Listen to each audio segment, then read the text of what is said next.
Hello, I'm Mr. Eliason, and this is World History.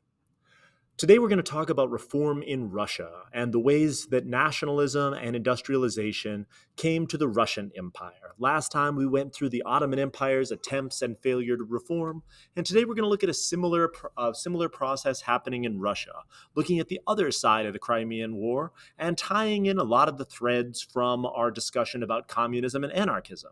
So let's dive into the Russian Empire and watch the Romanov dynasty attempt to navigate all of these forces. So, here's your basic objectives for the day. Take a moment to pause and take them in, and let's dive into our narrative. Russia was absolutely devastated by the Napoleonic Wars. As you hopefully remember, Napoleon's failed invasion of Russia was a disaster for Napoleon, but it was also a spectacular disaster for Russia. The scorched earth strategy led a significant portion of the Russian heartland to be absolutely devastated, and significant and cities had to be rebuilt. The city of Moscow had to be rebuilt, and Russia was struggling despite their quote unquote victory against Napoleon.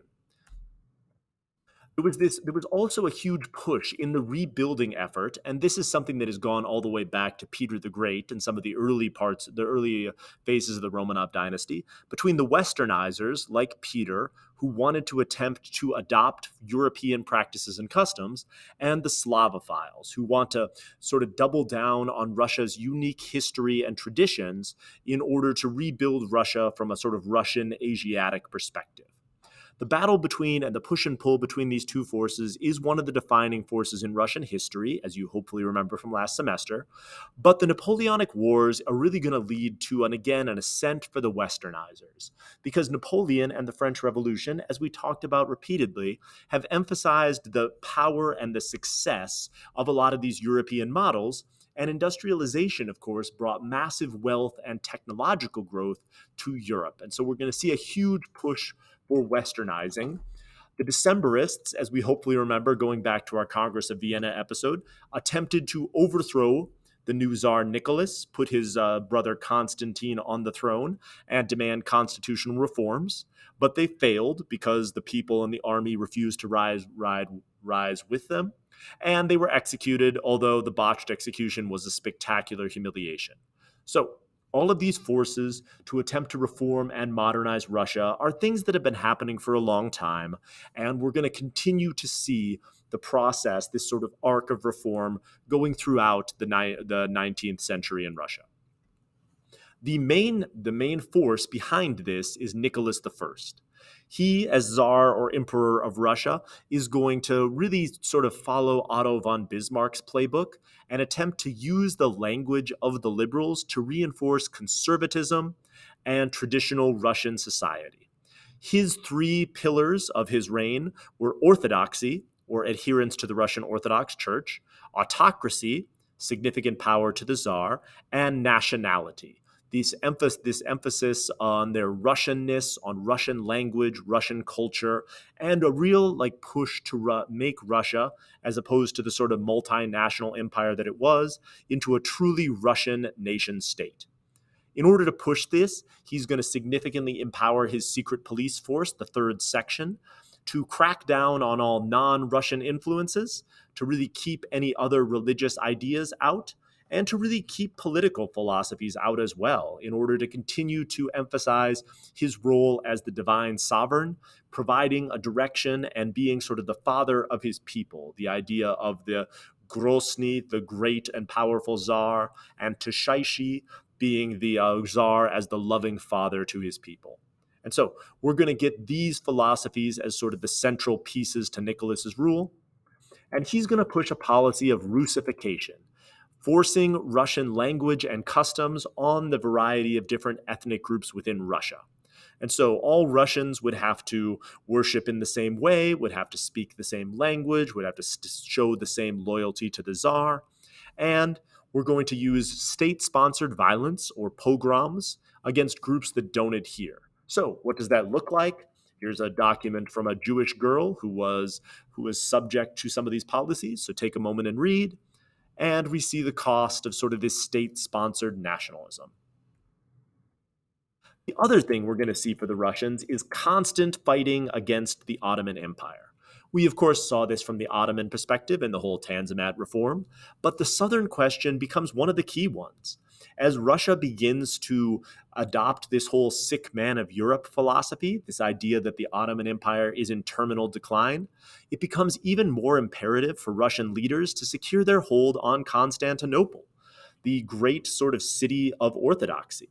We talked about this again from the Turkish perspective, but Russia, as an Eastern Orthodox Christian group, looks to the patriarch, or originally looked to the patriarch in Constantinople, similarly to how Roman Catholics look to the Pope.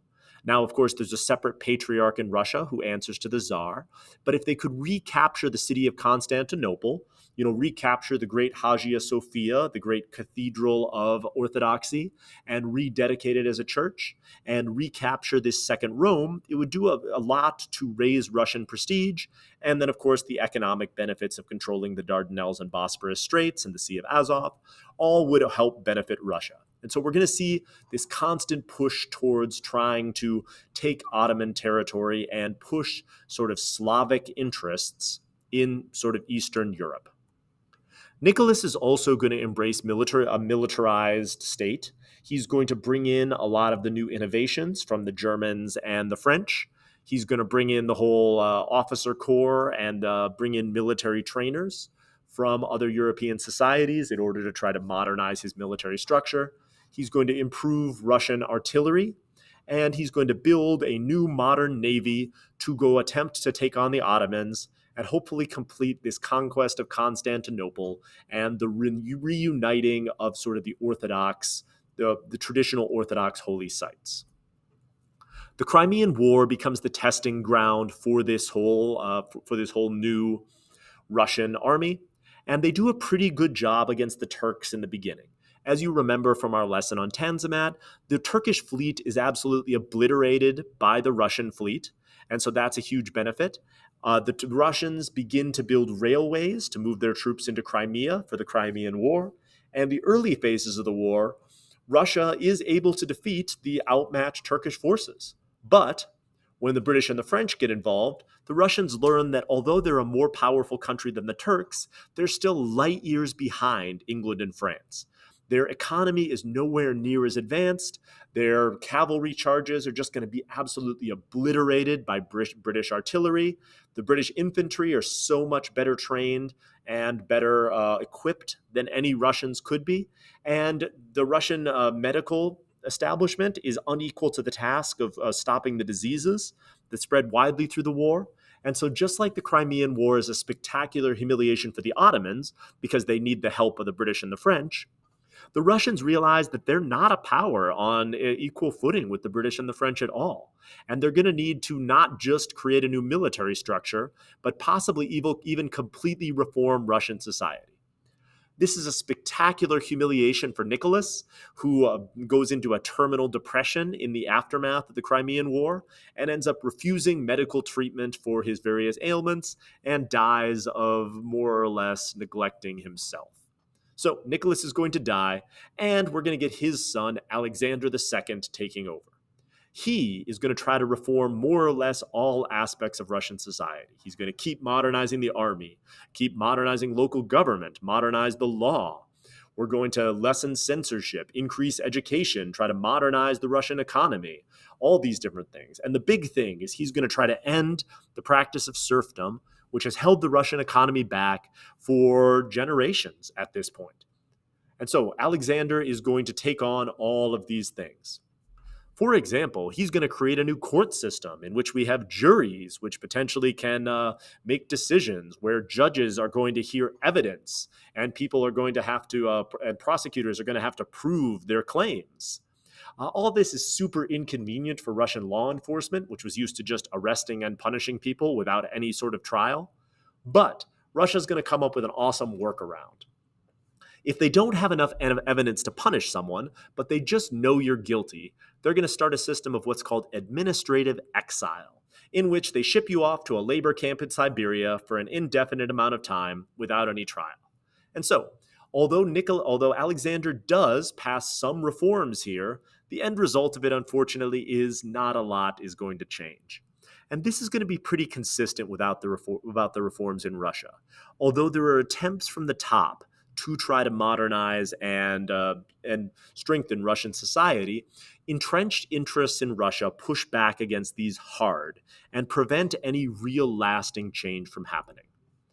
The Zemstvo system is another attempt to do this. This is an attempt to give local councils some say in government. And so each local village is now able to elect their own representatives, called the Zemstvos, who then can send recommendations to the Tsar. But the recommendations are just that, they're recommendations. The Zemstvos, although they do provide the people with a voice, the Tsar does not have to listen to that voice. He does not have to actually, he's not accountable to the Zemstvos at all, and really very little is going to change. The village elites that have always controlled the villages are going to keep the strip farming system the same, and there's going to be almost no change in the day-to-day lives of the Russian people. So it's another attempt to change government in a way that doesn't change government at all. The Russian economy is also going to somewhat modernize. The state is going to start building railroads. They're going to start bringing in new technologies. But the big problem of serfdom is still the major issue here. Russia's going to lack laborers because the vast majority of their people are still serfs tied to the land. And so Nicholas, by decree, is going to end serfdom. Here's a response to the emancipation of the serfs. Alexander becomes known as the Tsar Liberator. So take a moment, pause, read how people feel about Alexander here. And Alexander becomes this Tsar Liberator, this almost legendary figure who has now freed the serfs and allows Russia to become a modern country. But like all the other reforms, the problem is, what do you do with the nobles who used to own the serfs? They don't want to have to pay them. They don't want to just lose their property without some sort of compensation. And so the end result is the serfs are forced to pay for their own freedom.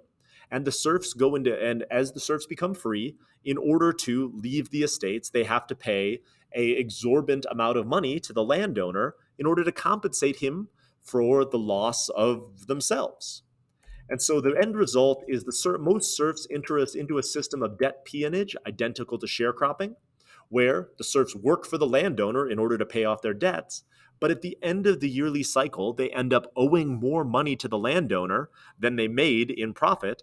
And so it becomes a system of de facto slavery, system similar to the system of sharecropping that took root in the American South in the aftermath of the emancipation of the 13th Amendment after the American Civil War. And so, although the serfs are ostensibly free, in reality, they're not free at all. And we don't start to see this rise in urban workers that would be absolutely essential for reforming the Russian economy.